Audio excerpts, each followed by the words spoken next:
So నెట్ఫ్లిక్స్లో సినిమాను అసలు మిస్ అవ్వకుండా చూడండి. ప్రియాంక హర్మోన్ మెయిన్ లీడ్గా చేసిన సినిమా ఇది. ఈ సినిమా డైరెక్ట్ నెట్ఫ్లిక్స్లో వచ్చింది. సినిమా చాలా సింపుల్గా నీట్గా బాగుంది, నాకు నచ్చింది. సో బేసిక్ ప్లాట్ ఏంటంటే, షెన్బా ఒక చిన్న విలేజ్లో ఉంటుంది. బట్ తనకి చిన్నప్పటి నుంచి కొరియా వెళ్ళాలని కోరిక. కానీ దానికోసం పెద్దగా ఏం ట్రై చేయదు. బట్ ఒక్క సిచ్యువేషన్ వల్ల కొరియా వెళ్తుంది. మరి అక్కడికి వెళ్ళాక తన లైఫ్ ఎలా మారిందని సినిమాలో చూడాలి. స్టోరీ లైన్ ఎంత సింపుల్గా ఉందో సినిమా కూడా అంతే సింపుల్గా ఉంటుంది. లైక్ ఒక బ్రీజీ డ్రామా అని చెప్పొచ్చు.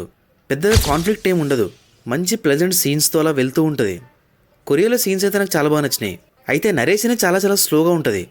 అందువల్ల కొంచెం బోర్ అనిపిస్తుంది. బట్ స్టోరీ ఎప్పుడైతే కొరియా షిఫ్ట్ అవుతుందో అక్కడ వచ్చే కామెడీ వల్ల, డ్రామా వల్ల, హీరోయిన్కి వాళ్ళకి లాంగ్వేజ్ ప్రాబ్లం వల్ల మంచి ఫన్ ఉంటుంది. అందువల్ల ఎక్కడ బోర్ అనిపించదు. అండ్ సినిమా లెంత్ కూడా 2 hours లోపే ఉంది కాబట్టి సింగిల్ సిట్టింగ్లో లేపేయచ్చు. సో మిస్ అవ్వకుండా చూసేయండి. సినిమాలో వల్గారిటీ ఏం లేదు, అందరూ చూడొచ్చు. సినిమా పేరు వచ్చేసి మేడ్ ఇన్ కొరియా. సో అంతే. ఇంకా thank you for watching this video.